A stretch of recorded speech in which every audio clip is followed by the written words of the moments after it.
차가운 비가 도시의 아스팔트를 적시고 있었다. 강지훈 회장은 자신의 마이바흐 뒷좌석에 앉아 무심하게 창밖을 내다보았다. 방금 끝난 지루한 이사회는 그의 신경을 날카롭게 만들었다. 언제나처럼 그의 논리는 완벽했고 그의 카리스마는 모든 반대 의견을 잠재웠다. LK그룹의 최연소 회장이라는 타이틀은 그에게 무한한 권력과 책임을 동시에 안겨주었다. 그는 피곤함에 관자놀이를 지그시 눌렀다. 운전기사가 조심스럽게 물었다. 회장님 바로 댁으로 모실까요? 그래. 짧은 대답과 함께 차 안에는 다시 정적이 흘렀다. 지훈에게 집은 그저 잠을 자기 위한 공간일 뿐 따뜻한 안식처와는 거리가 멀었다. 그의 삶은 일과 성공이라는 두 개의 축으로만 움직였다. 감정 소모는 불필요한 낭비라고 생각하는 그였다. 차가 한적한 외곽도로로 접어들었을 때였다. 번개가 번쩍이며 순간적으로 주변을 대낮처럼 밝혔다. 바로 그 찰나 지훈의 날카로운 눈에 무언가 들어왔다. 도로변에 쓰러져 있는 하얀 형체. 처음에는 그저 버려진 마네킹이거나 쓰레기 더미일 것이라고 생각했다. 무시하고 지나치려던 순간 양심의 가책 같은 미세한 떨림이 그의 마음을 스쳤다. 차 세워, 네 회장님. 운전기사는 당황했다. 이런 궂은 날씨에 이런 외진 곳에서 차를 세우라는 명령은 극히 이례적인 일이었다. 하지만 지훈의 명령은 절대적이었다. 차가 멈춰 서자 그는 직접 차 문을 열고 내렸다. 비서인 김 실장에게 연락해 처리하라고 할 수도 있었지만 이상하게도 그는 직접 확인하고 싶었다. 거센 비바람이 그의 값비싼 수트를 적셨지만 그는 아랑곳하지 않았다. 그가 다가갈수록 형체는 분명해졌다. 사람이었다. 흰색 원피스를 입은 여자. 그녀는 흙탕물 속에 아무렇게나 버려진 인형처럼 누워 있었다. 머리카락은 비에 젖어 얼굴에 달라붙어 있었고 입술은 파랗게 질려 있었다. 살아있는지 죽었는지조차 가늠하기 어려웠다. 지훈은 잠시 망설였다. 엮이면 귀찮아진다. 경찰에 신고하고 자리를 뜨는 것이 가장 합리적인 판단이었다. 하지만 발걸음이 떨어지지 않았다. 그는 주머니에서 손수건을 꺼내 여성의 코에 가져다 댔다. 희미하지만 분명한 숨결이 느껴졌다. 살아있다. 그는 더 이상 고민하지 않았다. 자신의 자켓을 벗어 여자의 몸을 감쌌다. 그리고는 망설임 없이 그녀를 안아들었다. 생각보다 가벼운 무게에 그의 미간이 살짝 찌푸려졌다. 차가운 빗물과 여자의 천이 뒤섞여 묘한 느낌을 주었다. 김 기사 LK 병원으로 가. 최대한 빨리. 뒷좌석의 여자를 조심스럽게 눕히고 자신도 올라탔다. 그는 휴대폰을 꺼내 김 실장에게 전화를 걸었다. 김 실장, 지금 즉시 LK병원 VIP 병동을 준비해. 최고의 의료진을 대기시키고 이 일은 절대 외부로 새어나가면 안 돼. 보안에 각별히 신경 쓰도록. 알겠습니다, 회장님. 혹시 무슨 일이? 묻지 말고 시키는 대로 해. 지훈은 전화를 끊었다. 그의 시선은 옆에 누워있는 여자에게 향했다. 젖은 머리카락 사이로 드러난 얼굴은 창백했지만 그 윤곽은 놀랍도록 섬세하고 아름다웠다. 그런데 그녀의 손가락에서 무언가 반짝였다. 심플한 디자인의 백금 반지. 지훈은 순간 숨을 멈췄다. 자신의 왼손 약지에 끼워진 반지와 놀랍도록 닮아 있었다.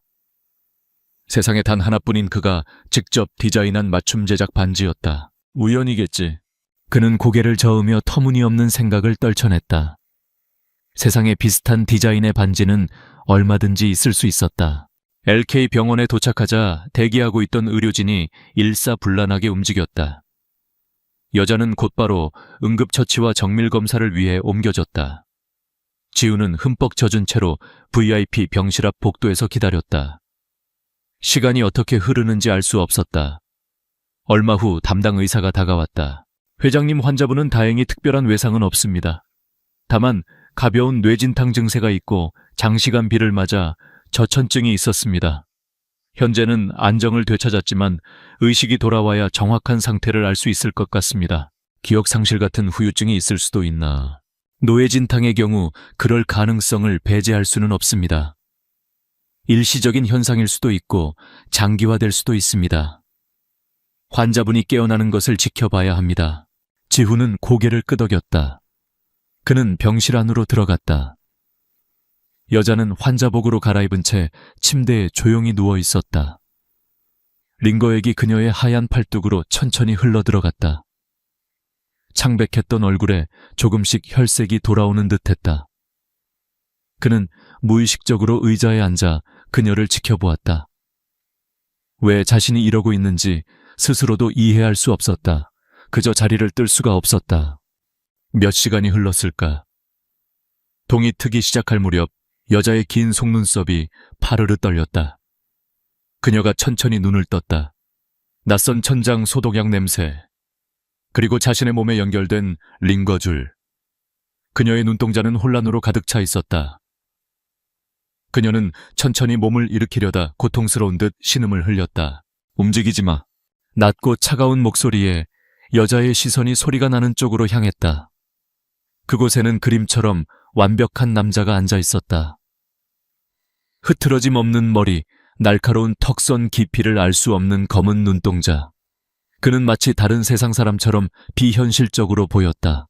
여자는 남자를 빤히 쳐다보았다. 그녀의 눈에 가득했던 혼란이 점차 다른 감정으로 변하기 시작했다. 놀라움 그리고 이내 터질 듯한 기쁨과 안도감. 지우는 여자의 표정 변화를 이해할 수 없었다. 그녀가 자신을 아는 사람인가 하지만 그의 기억 속 어디에도 이 여자는 존재하지 않았다. 바로 그때 여자가 침대에서 벌떡 일어났다. 비틀거리는 몸으로 그에게 달려왔다. 지훈이 무슨 말을 하기도 전에 여자는 그의 목을 와락 끌어안았다. 예상치 못한 행동에 그의 몸이 굳어졌다. 타인의 신체 접촉을 극도로 꺼리는 그였지만 이상하게도 그녀를 밀어낼 수가 없었다. 여자는 그의 가슴에 얼굴을 묻고 아이처럼 흐느끼기 시작했다. 그리고 그의 심장을 멈추게 할 한마디를 내뱉었다. 여보 찾았잖아요. 너무 무서웠어요. 어디 있었어요, 여보? 여보, honey darling. 지훈의 머릿속이 하얗게 비었다. 그는 지금 무슨 소리를 듣고 있는 것인가? 이 여자가 자신을 남편이라고 부르고 있었다. 그는 여자의 어깨를 잡고 자신에게서 떼어내려 했다. 무세운 소리를 하는 겁니까? 사람 잘못 봤습니다. 하지만 여자는 더욱더 필사적으로 그에게 매달렸다. 그녀는 고개를 들어 눈물로 얼룩진 얼굴로 그를 바라보았다. 아니에요, 내 남편 맞잖아요. 기억 안 나요. 우리 반지 똑같잖아요. 여자는 자신의 왼손을 들어 보였다. 그리고 지훈의 왼손을 잡아 나란히 놓았다. 디자인 재질 안쪽에 새겨진 작은 이니셜까지. 모든 것이 완벽하게 똑같은 두 개의 반지. 지훈의 눈동자가 세차게 흔들렸다. 이건 불가능한 일이었다, 여보. 그 한마디가 강지훈의 철옹성 같던 이성을 송두리째 흔들었다. 그의 눈은 두 사람의 손에 놓인 똑같은 반지에 고정되었다. 우연이라고 하기에는 너무나도 완벽한 일치였다. 혼란 당혹감, 그리고 아주 희미한 정체를 알 수 없는 감정이 그의 내면에서 소용돌이쳤다. 무세운, 말도 안 되는 소리.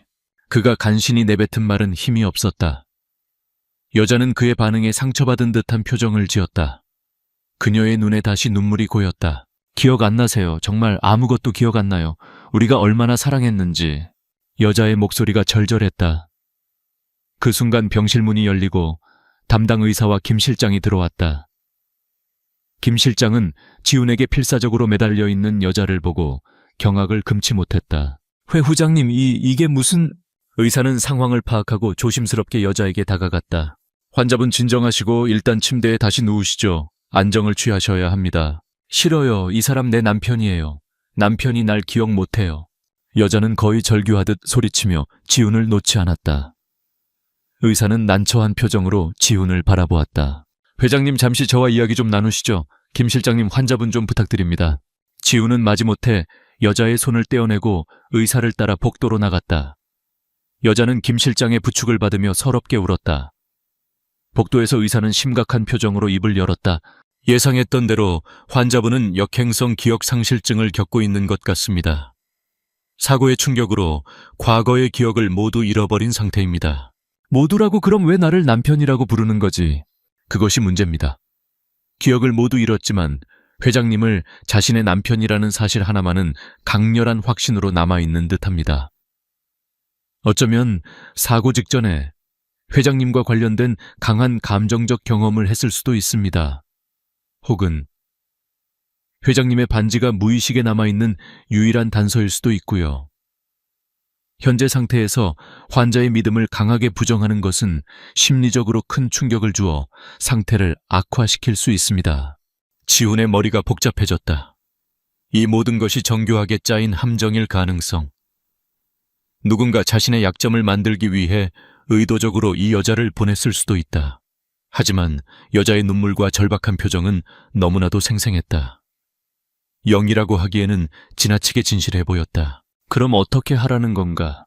내가 저 여자의 남편 행세라도 하라는 말인가? 물론 그럴 수는 없습니다. 다만 당분간은 환자의 안정을 위해 직접적인 충격은 피하고 서서히 현실을 인지할 수 있도록 돕는 것이 최선입니다. 보호자가 없는 상태라 일단 저희 병원에서 안정을 취하며 경과를 지켜보는 것이 좋겠습니다. 지훈은 잠시 침묵했다. 여자를 병원에 내버려 두고 떠나는 것이 가장 간단한 해결책이었다. 하지만 그럴 수 없었다. 자신을 남편이라 부르며 매달리던 여자의 눈빛이 뇌리에서 떠나지 않았다. 그리고 무엇보다 저 똑같은 반지가 마음에 걸렸다. 이 미스터리를 풀기 전까지는 그녀를 시야에서 벗어나게 할 수 없었다. 그는 결심을 굳혔다. 아니, 내가 데려가겠어. 네, 회장님. 의사와 뒤따라 나온 김 실장이 동시에 외쳤다. 김 실장은 믿을 수 없다는 표정으로 그에게 다가왔다. 회장님 제정신이십니까? 저 여자가 누구인지도 모르는데 어떻게 집으로... 이건 너무 위험합니다. 위험한 건 오히려 저 여자를 혼자 두는 거야. 배후가 있다면 우리가 모르는 곳에서 무슨 짓을 할지 몰라. 내 통제해두는 것이 가장 안전해. 그리고 저 여자의 신원을 가장 빨리 파악할 수 있는 방법이기도 하고. 지훈의 목소리는 단호했다. 김 실장은 더 이상 반박할 수 없었다. 지훈의 결정은 곧 법이었다. 병실로 돌아오자 여자는 지쳐 잠들어 있었다. 지훈은 그녀의 잠든 얼굴을 잠시 내려다보았다. 경계심과 의심 속에서도 그녀의 평온한 얼굴은 이상하게 마음을 흔들었다. 그는 김 실장에게 조용히 지시했다. 퇴원 수속 밟아. 그리고 여자 옷 몇 벌 준비하고. 내일부터는 저 여자의 신원을 파악하는 데 총력을 기울여. 지문 DNA 사진, 동원할 수 있는 모든 수단을 써서 저 여자가 누구인지 알아내. 국내외 실종자 명단까지 전부 다. 알겠습니다, 회장님. 그리고 당분간 저 여자를 부를 이름이 필요하겠군. 지훈은 잠시 생각하다 무심하게 말했다. 유서연. 앞으로 저 여자는 유서연이라고 부른다. 그렇게 유서연이라는 임시신분을 얻은 여자는 강지훈의 펜트하우스에 입성했다. 서울의 야경이 한눈에 들어오는 차갑고 미니멀한 공간. 모든 것이 완벽하게 정돈된 지훈의 세계에 서연은 어울리지 않는 따뜻한 색채처럼 끼어들었다. 우와, 우리 집 정말 넓고 좋네요, 여보. 서연은 아이처럼 눈을 반짝이며 집안 구석구석을 돌아다녔다. 그녀의 입에서 자연스럽게 나오는 우리 집, 여보라는 단어에 지훈은 매번 미간을 찌푸렸지만 의사의 경고를 떠올리며 애써 표정을 관리했다. 당신 방은 저쪽이야. 내 서재에는 절대 들어오지 마. 그리고 알았어요. 당신은 일 때문에 바쁘니까 내가 방해하면 안 되죠. 걱정 마세요. 서연은 해맑게 웃으며 그의 말을 가로챘다. 지훈은 할 말을 잃었다. 그녀는 그의 냉정한 태도를 일에 대한 스트레스 때문이라고 멋대로 해석하고 있었다. 그들의 기묘한 동거는 그렇게 시작되었다. 서연은 지훈의 완벽하게 짜인 일상에 균열을 내기 시작했다. 아침이면 서투른 솜씨로 아침 식사를 준비하려다 주방을 엉망으로 만들었고 정원에 핀 이름 모를 들꽃을 꺾어와 텅 빈 거실의 화병에 꽂아두었다. 흥얼거리는 콧노래 소리가 적막한 집안에 울려 퍼졌다. 지훈은 이 모든 것이 거슬렸지만 동시에 낯선 생동감에 익숙해져가는 자신을 발견하고는 당황했다. 그는 서연을 끊임없이 관찰했다. 그녀의 모든 행동, 모든 말에서 연기의 흔적을 찾으려 했다. 하지만 서연의 행동은 너무나도 순수하고 일관성이 있었다. 기억을 잃은 사람 특유의 불안감과 의존성을 보이면서도 천성은 밝고 긍정적이었다. 며칠이 지났지만 김 실장의 조사는 아무런 성과도 없었다. 회장님 이상합니다. 지문 DNA 안면 인식까지. 대한민국에 존재하는 어떤 데이터베이스에도 유서연이라는 여성의 기록이 없습니다. 마치 처음부터 존재하지 않았던 사람 같습니다. 불가능해. 사람은 흔적을 남기게 되어 있어. 범위를 해외로 넓혀서 다시 찾아봐. 이미 인터폴까지 협조 요청을 보냈지만 마찬가지입니다. 지훈의 의심은 더욱 깊어졌다. 신원 조회가 불가능할 정도로 깨끗하다는 것은 반대로 누군가 의도적으로 그녀의 흔적을 모두 지웠다는 뜻일 수도 있었다. 그는 반지를 제작했던 보석 장인에게도 사람을 보냈다. 회장님의 반지는 세상에 단 하나뿐인 것이 맞습니다. 제가 직접 제작했고 디자인과 세공 방식 모두 기록으로 남아 있습니다. 똑같은 반지를 추가로 제작해달라는 요청을 받은 적은 단 한 번도 없습니다. 장인의 확언은 미스터리를 더욱 짙게 만들었다. 완벽한 복제품, 신원불명의 여자. 이것은 대체 무슨 시나리오란 말인가? 어느 날 밤 지우는 평소보다 늦게 귀가했다. 피로에 지친 몸을 이끌고 현관문을 열었을 때 그는 거실 소파에 웅크리고 잠들어 있는 서연을 발견했다. 텔레비전은 소리 없이 켜져 있었고 그녀의 옆 테이블에는 김이 식어버린 차 한 잔이 놓여 있었다. 그를 기다리다가 잠든 것이 분명했다. 그는 자신도 모르게 발소리를 죽였다. 잠든 그녀의 얼굴은 무방비했고 평화로워 보였다.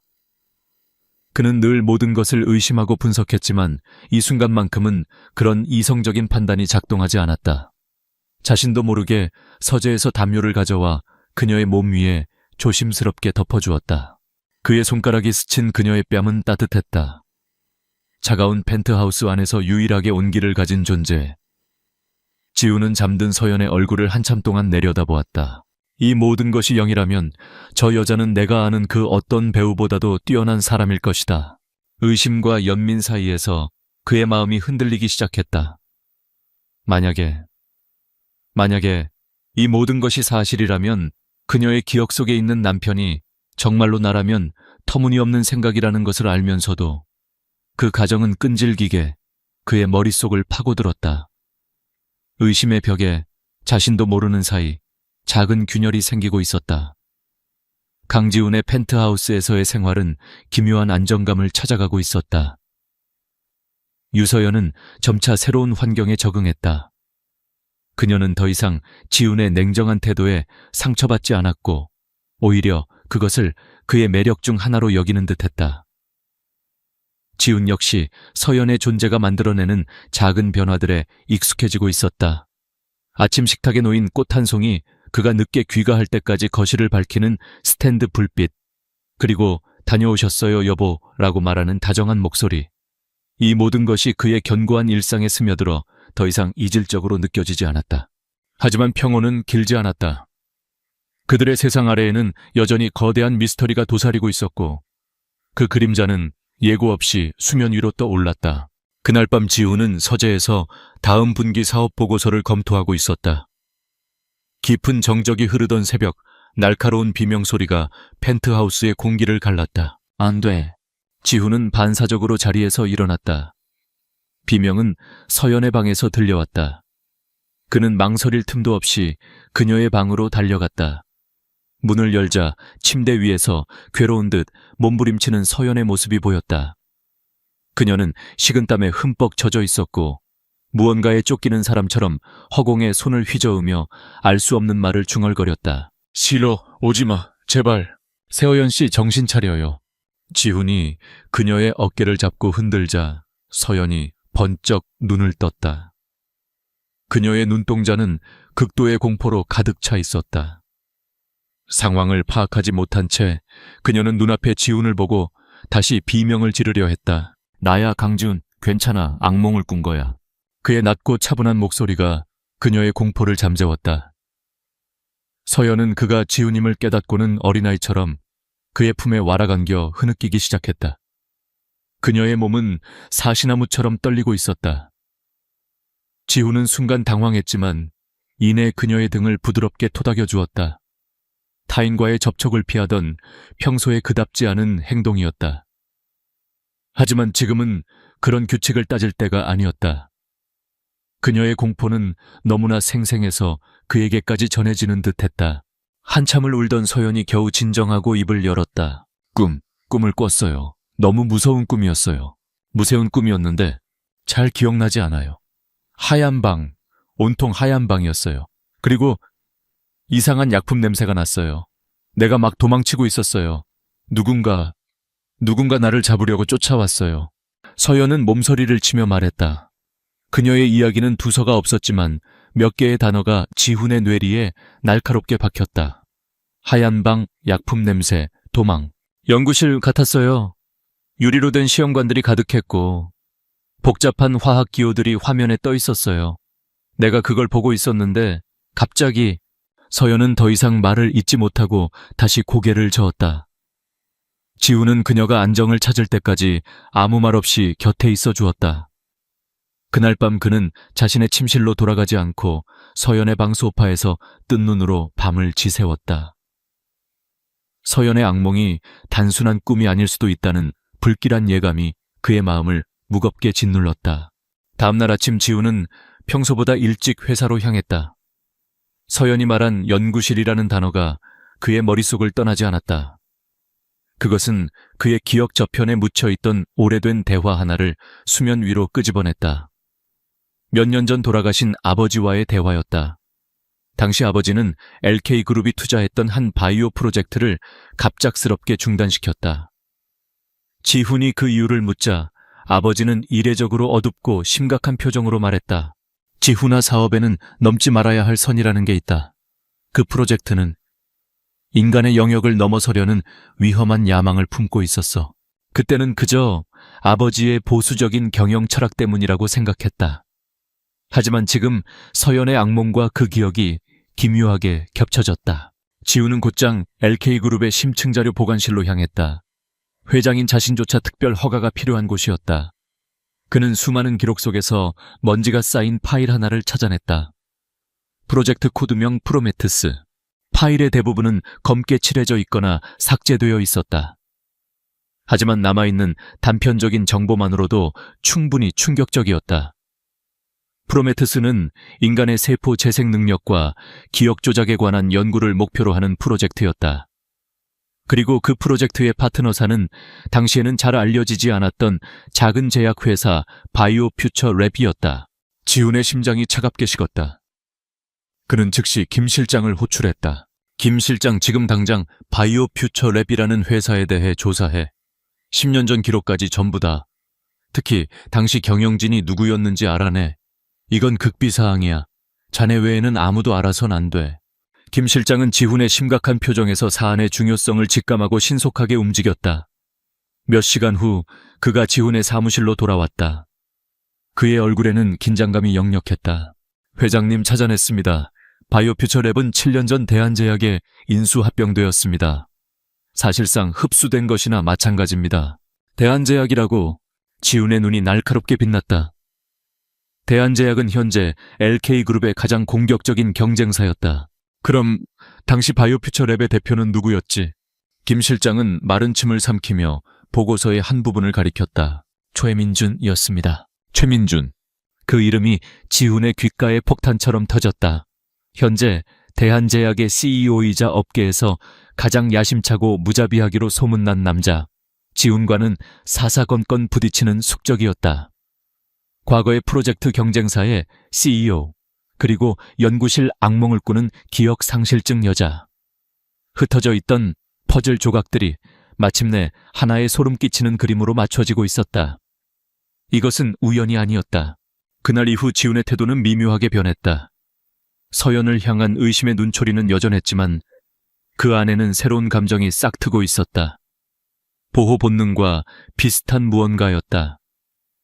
그는 더 이상 서연을 자신의 삶에 침입한 이물질이나 풀어야 할 수수께끼로만 보지 않았다. 그녀는 이제 거대한 음모의 중심에 서 있는 보호해야 할 사람이 되었다.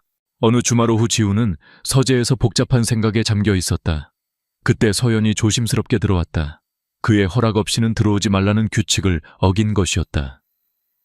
지훈이 미간을 찌푸리며 그녀를 보자 서연은 작은 쟁반을 내밀었다. 그 위에는 따뜻한 커피 한 잔과 작은 쿠키 몇 조각이 놓여 있었다. 너무 일만 하는 것 같아서요. 머리 아플 땐 단 게 좋다고 들었어요. 그녀는 수줍게 웃으며 말했다. 평소 같았으면 규칙을 어긴 것에 대해 차갑게 쏘아 붙였을 것이다. 하지만 그는 그러지 않았다. 대신 그는 말없이 커피잔을 받아들었다. 따뜻한 온기가 손가락을 통해 전해졌다. 고맙건. 그의 무심한 한마디에 서연의 얼굴이 환하게 밝아졌다. 그 작은 미소 하나가 서재의 무거운 공기를 부드럽게 만드는 것 같았다. 지훈은 커피를 마시며 창밖을 내다보았다. 거실 소파에 앉아 조용히 책을 읽고 있는 서연의 모습이 보였다. 평화롭고 세상의 어떤 위협도 닿지 않을 것 같은 모습이었다. 그 모습을 보는 지훈의 눈에 차가운 결의가 서렸다. 이제 이 싸움은 단순히 유서연의 신원을 찾는 것을 넘어섰다. 그녀를 위협하는 위험한 과거로부터, 최민준이라는 교활한 적으로부터 그녀를 지켜내야만 했다. 이 미스터리는 이제 완전히 그의 개인적인 문제가 되었다. 그는 자신의 모든 것을 걸고 이 진실을 파헤치고 그녀를 지켜낼 것이라고 다짐했다. 강지훈은 체스판의 선수처럼 다음 수를 내다보고 있었다. 최민준이라는 존재가 수면 위로 떠오른 이상 그가 가만히 있지 않을 것이라는 점은 명백했다. 지훈은 방어하는 대신 먼저 뱀을 굴 밖으로 끌어내기로 결심했다. 그의 계획은 대담하고 위험했다. 그는 유서연을 세상에 공개하기로 했다. 며칠 후 재계의 거물들이 모두 모이는 한 자선 파티가 열렸다. LK그룹의 회장으로서 지훈의 참석은 당연한 일이었다. 그리고 모두의 예상을 깨고 그의 옆에는 한 여인이 함께했다. 우아한 네이비색 드레스를 입은 유서연이었다. 긴장돼요. 화려한 파티장에 들어서자 서연이 낮은 목소리로 속삭였다. 수많은 사람들의 시선이 그들에게 쏠렸다. 강지훈 회장 옆에 저 여자는 누구인간 하는 호기심과 추측이 공기 중에 떠다녔다. 내 옆에만 있으면 돼. 지훈은 짧게 말하며 그녀의 허리를 단단히 감쌌다. 그의 행동은 소유욕과 보호 본능의 표현이었고 서연에게는 그 어떤 말보다 더 큰 안정감을 주었다. 그녀는 고개를 끄덕이며 그의 팔에 몸을 기댔다. 지훈의 예측은 정확했다. 그들이 막 자리를 잡았을 때 한 남자가 미소를 지으며 다가왔다. 매력적인 외모 세련된 매너. 하지만 그의 눈은 얼음장처럼 차갑고 계산적이었다. 대한제약의 CEO 최민준이었다. 강 회장님 이런 데서 뵙는군요. 그동안 잘 지내셨습니까? 최민준은 능숙하게 악수를 청하며 거짓된 친밀함을 드러냈다. 지훈 역시 가면을 쓴 채 그의 손을 맞잡았다. 초회 대표도 여전하군. 두 사람 사이에 보이지 않는 스파크가 튀었다. 최민준의 시선이 자연스럽게 서연에게로 옮겨갔다. 그는 과장되게 놀란 표정을 지으며 말했다. 그런데 옆에 계신 이 아름다운 분은 누구십니까? 이런 미인을 이제껏 숨겨두셨다니 강 회장님 너무하시는군요. 지훈은 최민준의 의도를 꿰뚫어 보며 차갑게 대답했다. 그의 목소리는 파티장의 소음을 뚫고 명확하게 울렸다. 내 아내 유서연이요. 아내. 그 한 단어에 최민준의 눈썹이 미세하게 꿈틀거렸다. 놀라움 혹은 그 이상의 무언가가 그의 눈빛을 스쳐 지나갔다. 그러나 그는 금세 표정을 수습하고 서연에게 손을 내밀었다. 아, 그러셨군요. 처음 뵙겠습니다, 사모님. 대한제약의 최민준이라고 합니다. 서연은 마지못해 그의 손을 잡으려 했다. 하지만 최민준의 얼굴을 본 순간 그녀는 온몸에 소름이 돋는 것을 느꼈다. 머리는 그를 기억하지 못했지만 몸이 본능이 위험 신호를 보내고 있었다. 그녀는 자신도 모르게 손을 움츠리며 지훈의 뒤로 반발짝 물러섰다. 그 미세한 행동을 지훈과 최민준 둘 다 놓치지 않았다. 지훈의 눈에는 확신이, 최민준의 눈에는 흥미롭다는 듯한 교활한 빛이 떠올랐다. 집사람이 낯을 좀 가려서 실례했군. 지훈이 서연을 자신의 등 뒤로 완전히 감싸며 상황을 마무리했다. 최민준은 의미심장한 미소를 남긴 채 다른 곳으로 자리를 옮겼다. 지우는 그가 사라지는 뒷모습을 보며 확신했다. 최민준은 서연을 알고 있다. 그리고 다음 날 최민준의 첫 번째 공격이 시작되었다. 모든 언론과 증권가 정보지가 약속이나 한 듯 똑같은 기사를 쏟아냈다. 충격 LK그룹 강지훈 회장 정체불명의 여성에게 빠져. 경영 판단력 논란. 익명의 제보자. 강 회장의 아내는 길에서 주운 기억상실증 환자. 스파이 의혹. LK그룹 주가 흔들. 오너리스크 현실화되나. 악의적인 기사들은 순식간에 퍼져나갔다. 강지훈의 새롭고 미스터리한 아내가 사실은 그를 조종하기 위해 접근한 스파이 혹은 정신적으로 불안정한 여자라는 내용이었다. 다가오는 주주총회를 앞두고 LK그룹을 흔들기에 완벽한 타이밍이었다. 회사는 발칵 뒤집혔다. 주가는 곤두박질 쳤고 직원들은 동요했다. 특히 지훈의 공격적인 경영 스타일에 불만을 품고 있던 보수적인 이사들은 이때다 싶어 목소리를 높였다. 그들 중 몇몇은 이미 비밀리에 최민준과 접촉하고 있었다. 회장님, 긴급 이사회를 소집해야 합니다. 이 스캔들에 대해 명확하게 해명하셔야 합니다. 회사의 이미지를 위해서라도 그 여자와 거리를 두시는 게. 모두가 패닉에 빠져 허둥대는 동안 강지훈만은 이상할 정도로 침착했다. 그는 이 모든 것을 예상했다. 최민준의 공격 방식은 조잡했지만 예측 가능한 범위 내에 있었다. 그는 김 실장을 비롯한 핵심 측근들을 자신의 사무실로 불렀다. 예상했던 대로 미끼를 물었군. 그는 자신을 변호하는 대신 공세로 전환할 준비를 했다. 그는 측근들에게 서연과 최민준 그리고 과거의 프로메테스 프로젝트에 대한 자신의 추측을 공유했다. 그의 눈은 분노나 불안이 아닌 냉철한 전략가의 눈빛으로 빛나고 있었다. 한편 서연은 인터넷을 통해 자신에 대한 기사들을 모두 보고 말았다. 스파이, 정신병자, 조종자. 날카로운 단어들이 비수처럼 그녀의 가슴에 박혔다. 자신이 사랑하는 남자의 명성과 인생을 망가뜨리고 있다는 죄책감에 숨을 쉴 수 없었다. 그녀는 눈물을 흘리며 지훈의 서재 문을 두드렸다. 저 다 제 잘못이에요. 저 때문에 당신이 제가 떠나야 해요. 제가 사라지면. 서연은 말을 차에 잊지 못하고 울음을 터뜨렸다. 지훈은 그녀가 떠나겠다고 말할 것을 예상했다. 하지만 그는 동의하는 대신 그녀에게 다가가 두 어깨를 단단히 잡았다. 그리고 그녀의 젖은 눈을 똑바로 바라보며 말했다. 그의 목소리는 단호했지만 그 안에 깊은 신뢰가 담겨 있었다. 어딜 가겠다는 거야? 당신은 내 아내야. 당신이 있을 곳은 여기야. 저들이 써대는 글자 따위 믿지 마. 이건 싸움이야. 그리고 저들의 목표는 당신이 아니야. 바로 나지. 그 순간 서연의 세상이 멈췄다. 자신을 내 아내라고 부르는 그의 목소리, 자신을 믿어주는 그의 눈빛. 그것은 그녀에게 세상 전부를 얻은 것과 같은 의미였다. 그녀는 더 이상 울지 않았다. 지훈의 그 한마디는 모든 것을 바꿔놓았다. 파티에서의 공개적인 선언과 지금 이 사적인 확언으로 그는 자신의 운명을 그녀의 운명과 완전히 묶어버렸다.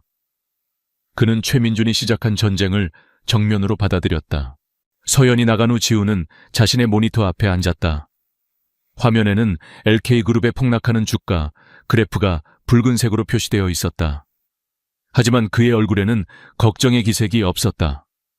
오히려 완벽한 기회를 기다리는 포식자의 차갑고 계산적인 시선만이 존재했다. 최민준은 덫을 놓았다고 생각하겠지만 그는 몰랐다. 더 크고 정교한 덫에 걸려든 것은 바로 자신이라는 사실을. 이제 막 사냥이 시작되었을 뿐이었다. 최민준이 쏘아올린 화살은 LK그룹의 심장을 향했지만 강지훈은 그 화살의 방향을 틀어 자신의 방패로 삼았다. 언론이 떠들어대는 오너리스크는 그의 계획 안에서 가장 중요한 변수였다. 그는 외부의 공격에 흔들리는 나약한 군주를 연기하며 내부의 적들이 스스로 모습을 드러내도록 유도했다. 김 실장, 우리가 보유한 자사주 일부를 시장에 풀어 주가가 더 떨어지도록 내버려둬. 회장님, 그건 너무 위험합니다. 적대적 M&A에 빌미를 줄 수 있습니다. 김 실장은 경악하며 반대했지만 지훈의 눈은 이미 몇 수 앞을 내다보고 있었다. 최민준은 지금쯤 우리 이사들을 구슬리고 있겠지. 내가 흔들린다고 믿게 만들어야 해. 그들이 탐욕에 눈이 멀어 자신의 패를 모두 보여주게 될 거야. 그리고 그들이 시장에 내놓는 주식을 조용히 다른 이름으로 사들여. 그것은 위험천만한 도박이었다. 하지만 강지훈은 자신의 판단을 믿었다. 그는 최민준이 언론 플레이와 내부 분열을 통해 자신을 무너뜨릴 수 있다고 믿게 만들었다. 그 사이 지훈의 충성스러운 팀은 비밀리에 최민준과 내통하는 이사들의 자금 흐름과 통신 기록을 샅샅이 추적하고 있었다.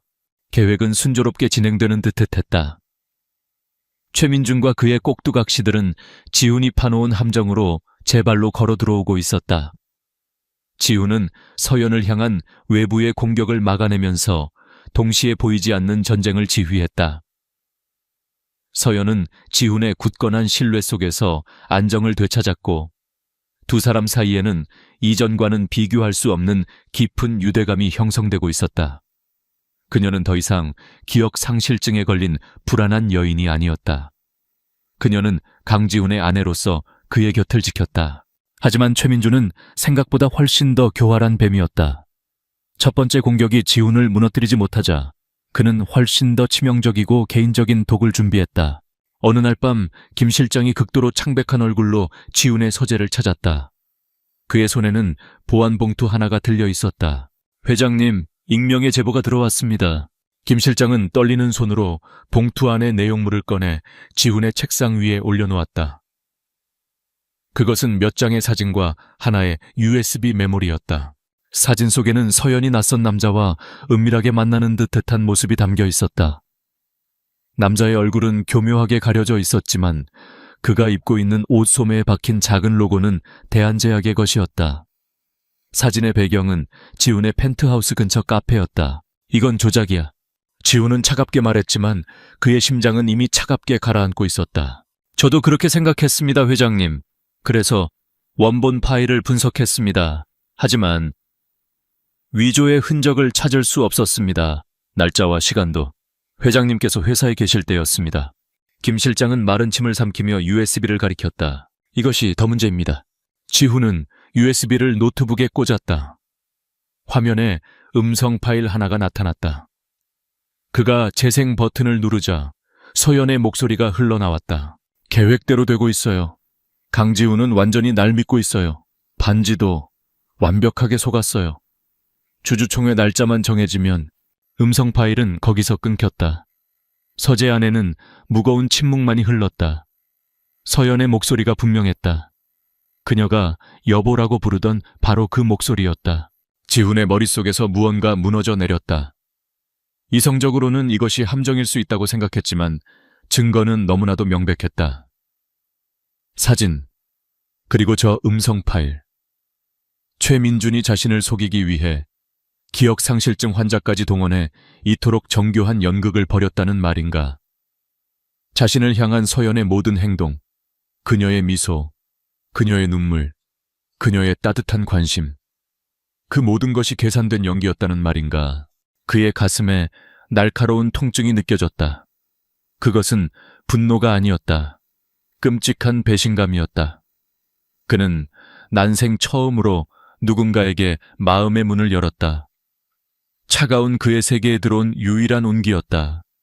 그런데 그 모든 것이 거짓이었다니. 나가봐. 그의 목소리는 얼음장처럼 차가웠다. 김 실장은 걱정스러운 눈으로 그를 바라보다 조용히 서재를 나갔다. 그날 이후 강지훈은 다른 사람이 되었다. 그는 서연에게 아무것도 묻지 않았다. 비난하지도 추궁하지도 않았다. 대신 그는 그녀를 완벽하게 무시하기 시작했다. 그녀가 말을 걸어도 단답형으로 대답했고 그녀의 눈을 마주치지 않았다. 집안의 공기는 다시 얼어붙었고 서연이 가져왔던 모든 온기는 흔적도 없이 사라졌다. 서연은 그의 갑작스러운 변화에 절망했다.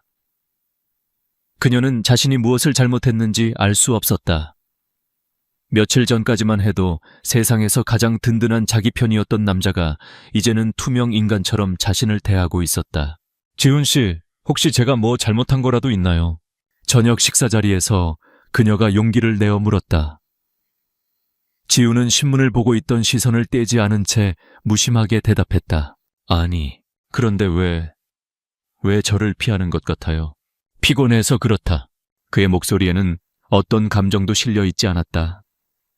서연의 가슴이 무너져 내렸다. 그녀는 더 이상 물을 수 없었다. 그의 주변에는 누구도 넘을 수 없는 투명한 벽이 세워져 있었다. 그녀는 다시 혼자가 되었다. 이 넓고 차가운 집에서 그녀는 완벽한 이방인이었다. 지우는 고통스러웠다. 서연의 슬픈 얼굴을 볼 때마다 심장이 칼로 베이는 듯 했다. 그녀를 붙잡고 진실이 무엇이냐고 소리치고 싶었지만 그럴 수 없었다. 만약 그녀가 정말 스파이라면 자신의 감정을 드러내는 것은 패배를 의미했다. 그는 자신의 상처와 배신감을 분노로 바꾸어 일에 쏟아부었다. 그의 눈은 복수심으로 불타고 있었다. 그는 최민준을 파멸시킬 것이다. 그리고 그 과정에서 유서연이라는 여자도 함께 무너뜨릴 것이다. 그는 그렇게 다짐했다. 주주총회가 며칠 앞으로 다가왔다. LK그룹의 운명을 건 전쟁의 서막이 올랐다. 그리고 그 전쟁의 중심에서 두 남녀는 서로에게 가장 깊은 상처를 입힌 채 각자의 싸움을 준비하고 있었다. 한 사람은 배신감에 불타는 복수를, 다른 한 사람은 이유도 모른 채 버려진 슬픔 속에서. 그들의 위태로운 관계는 이제 작은 충격에도 산산조각 날 것처럼 위태로워 보였다. 주주총회 전날 밤 펜트하우스의 공기는 살얼음판처럼 차가웠다. 강지우는 서재에 틀어박혀 밤새도록 서류와 데이터를 검토했다. 그의 눈은 충혈되었지만 정신은 칼날처럼 날카로웠다. 유서연은 자신의 방 침대에 앉아 뜬 눈으로 밤을 지새웠다. 지훈의 차가운 외면은 그녀의 마지막 희망마저 앗아갔다. 그녀는 자신이 이 집을 떠나야 할 때가 왔음을 직감했다. 하지만 이대로 물러설 수는 없었다.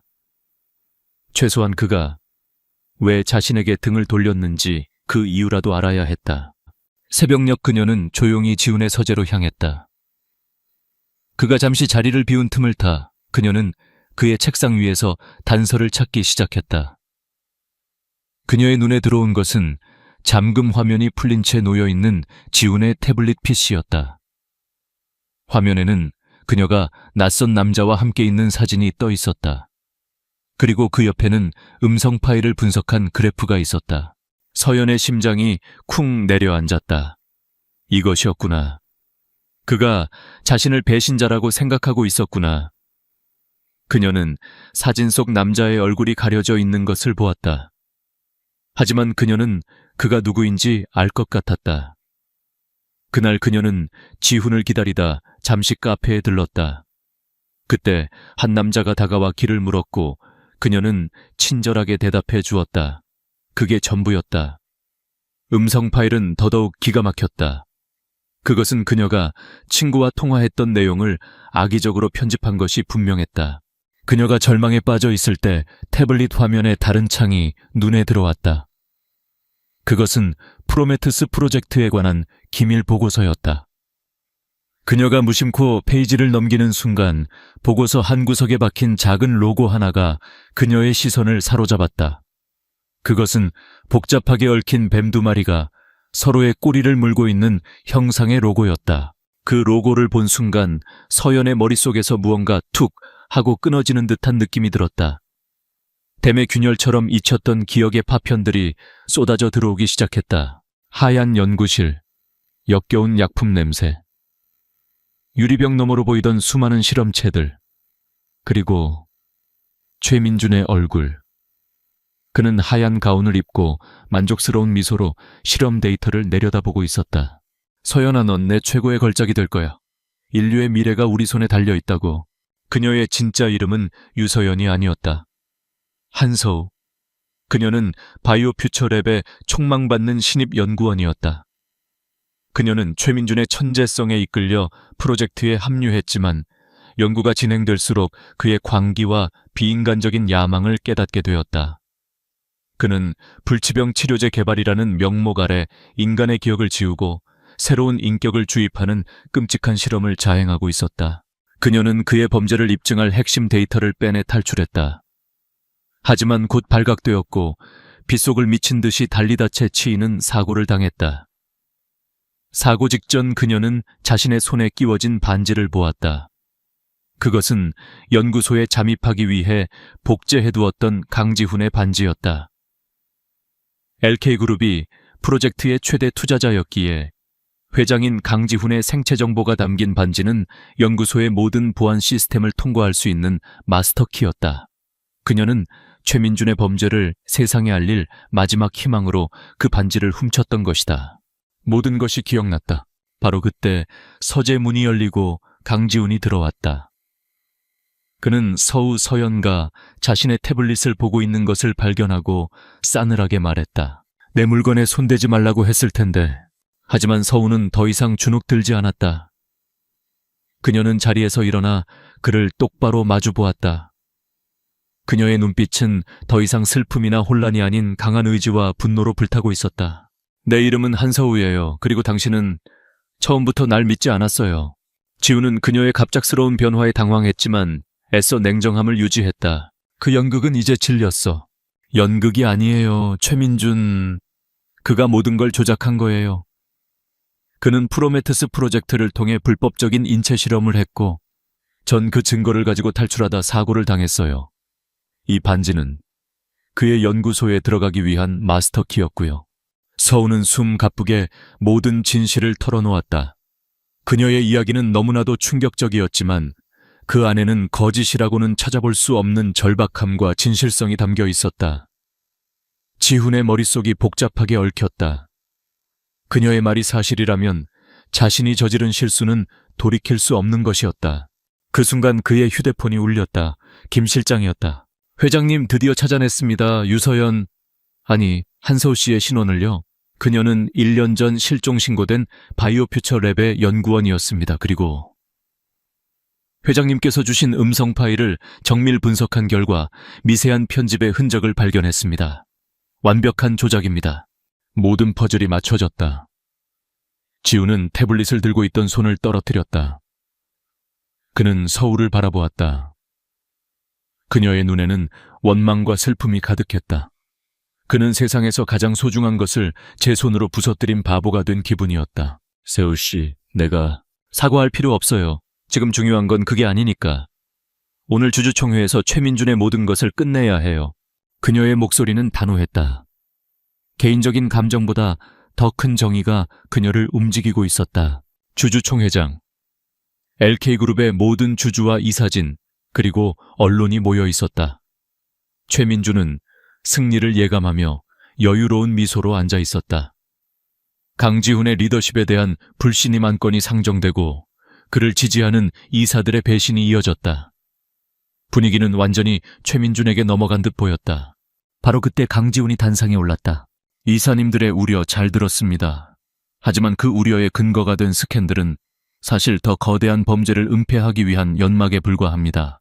그의 말이 끝나자마자 총회장 뒤쪽 문이 열리고 한서우가 걸어 들어왔다. 모든 시선이 그녀에게 쏠렸다. 최민준의 얼굴이 하얗게 굳어졌다. 저 여자가 왜 여기에? 서우는 단상 위로 올라와 마이크를 잡았다. 제 이름은 한서우입니다. 저는 대한제약의 최민준 대표가 운영하던 바이오퓨처 랩에서 자행된 불법 인체 실험의 피해자이자 유일한 증인입니다. 그녀의 폭로는 총회장을 충격에 빠뜨렸다. 그녀는 자신이 직접 빼돌린 핵심 실험 데이터와 내부 고발 자료들을 대형 스크린에 띄웠다. 기억 조작 불법 임상실험 사망자 은폐. 최민준의 추악한 민낯이 만천에 드러나는 순간이었다. 최민준은 미친 사람처럼 소리쳤다. 개오진 말이야. 저 여자는 정신병자라고 저건 다 조작된 거야. 하지만 그의 발악은 소용없었다. 강지훈이 마지막 결정타를 날렸다. 최민준 대표가 우리 이사님들을 매수하기 위해 사용한 자금 내역입니다. 그리고 여기 그가 한서우 씨를 스파이로 만들기 위해 사진과 음성을 조작했다는 국립과학수사연구원의 분석 결과 보고서입니다. 모든 증거 앞에서 최민준은 무너졌다. 그와 내통했던 이사들은 얼굴이 사색이 되었다. 총 회장은 아수라장이 되었고 대기하고 있던 검찰 수사관들이 들이닥쳐 최민준과 그의 공범들을 현장에서 체포했다. 길고 길었던 싸움이 끝나는 순간이었다. 최민준의 왕국은 하룻밤 사이에 무너져 내렸다. 주주총회에서의 충격적인 폭로는 대한민국 전체를 뒤흔들었다. 언론은 연일 프로메테스 프로젝트의 추악한 진실과 대한제약의 몰락에 대해 대서특필했다. 최민준과 그의 공범들은 법의 엄중한 심판을 받게 되었고 LK그룹의 주가는 반등하여 이전보다 더 높은 위치에 올랐다. 강지훈은 냉철한 판단력과 위기관리 능력을 다시 한번 입증하며 재계에서 그의 입지는 더욱 굳건해졌다. 폭풍이 지나간 펜트하우스에는 어색한 평화가 찾아왔다. 외부의 모든 갈등은 해결되었지만 강지훈과 한서우 사이에 보이지 않는 벽은 여전히 남아있었다. 지훈은 여러 번 사과하려 했다. 그는 그녀를 의심하고 상처 입힌 자신의 어리석음을 뼈저리게 후회했다. 하지만 미안하다는 말은 너무나도 가볍고 초라하게 느껴져 차마 입 밖으로 꺼낼 수 없었다. 그는 대신 행동으로 자신의 마음을 보여주려 했다. 그는 서우가 검찰 조사에 협조하는 모든 과정을 묵묵히 도왔고 그녀가 잃어버린 지난 1년의 삶을 되찾을 수 있도록 자신의 모든 자원을 동원했다. 그녀의 가족을 찾아주고 그녀가 다시 연구원으로서의 삶을 시작할 수 있도록 지원을 아끼지 않았다. 서우는 그의 사과를 받지 않았지만 그의 노력을 밀어내지도 않았다. 그녀는 분노하거나 그를 원망하지 않았다. 그저 묵묵히 자신의 삶을 재건하는 데에만 집중했다. 그녀는 지훈이 제공하는 모든 편의와 도움을 받았지만 그와는 명확한 선을 그었다. 두 사람은 한 집에 사는 가장 멀고도 가까운 동거인이었다. 몇 주가 지난 어느 날 서우가 저녁 식사 자리에서 먼저 입을 열었다. 이제 다 정리됐어요. 검찰 조사도 마무리되었고 부모님도 찾았어요. 그리고 제가 살 집도 구했어요. 곧 나갈 수 있을 것 같아요. 올 것이 왔다고 생각했다. 지훈은 손에 들고 있던 포크를 내려놓았다. 그의 심장이 철렁 내려앉는 것 같았다. 그녀가 떠난다는 것은 당연한 수순이었다. 그에게는 그녀를 붙잡을 아무런 명분도 없었다. 그동안 감사했습니다, 회장님. 회장님이 아니었다면 전 아직도 길거리를 헤매고 있거나 최민준에게 끌려갔을지도 몰라요. 그리고 제 진실을 밝힐 기회도 없었을 거고요. 그녀는 고개를 숙여 진심으로 감사 인사를 전했다. 회장님이라는 딱딱한 호칭이 지훈의 가슴을 아프게 찔렀다. 이대로 그녀를 보낼 수는 없었다. 잠깐! 얘기 좀 할 수 있겠어, 서우 씨. 지훈이 자리에서 일어났다. 그는 서우를 데리고 거실 창가로 갔다. 서울의 야경이 발 아래 화려하게 펼쳐져 있었다. 그들의 기묘한 동거가 시작되었던 바로 그 장소였다. 내가 얼마나 어리석고 못난 놈이었는지 압니다. 당신의 진심을 의심했고 내 자존심 때문에 당신에게 씻을 수 없는 상처를 줬어. 미안하다는 말로는 부족하다는 거 알아. 하지만 그래도 말해야겠어. 정말 미안했어. 그는 처음으로 그녀 앞에서 자신의 나약함을 완전히 인정했다. 알아요. 서우는 조용히 대답했다. 당신이 얼마나 혼란스러웠을지 이해해요. 그리고 당신이 날 걱정하고 지켜주려 했다는 것도 알아요. 비록 방법은 서툴렀지만 그녀의 말에 지훈은 고개를 들었다. 그녀는 그를 원망하고 있지 않았다. 서우 씨, 내가 왜 당신을 의심했는지 아시오? 두려워서였어. 내 인생에 당신 같은 사람이 나타난 것이, 내 통제된 세상이 당신으로 인해 흔들리는 것이 두려웠어. 감정은 불필요한 것이라고 믿으며 살아왔는데 당신을 향한 내 감정을 인정하는 것이 무서웠던 거요. 지훈은 한 걸음 더 그녀에게 다가갔다. 그는 그녀의 손을 조심스럽게 잡았다. 기억을 잃은 당신이 나를 남편이라고 불렀을 때 난 당신을 밀어내야 한다고 생각했소. 하지만 시간이 지날수록 난 정말 당신의 남편이 되고 싶어졌어. 기억상실증에 걸린 유서연이 아니라 강하고 올곧은 한서우라는 여자를 사랑하게 됐으니까. 그의 진심 어린 고백에 서우의 눈동자가 세차게 흔들렸다. 그녀의 뺨 위로 눈물 한 방울이 흘러내렸다.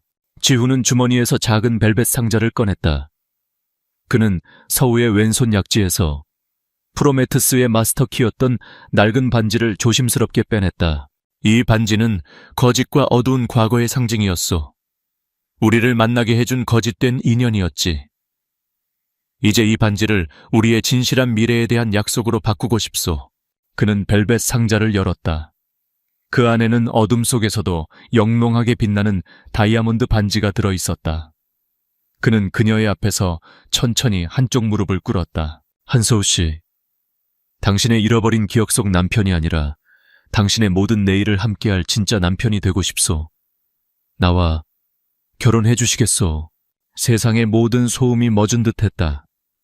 서우는 흐르는 눈물을 닦을 생각도 하지 못한 채 그를 바라보았다. 그녀 역시 깨닫고 있었다.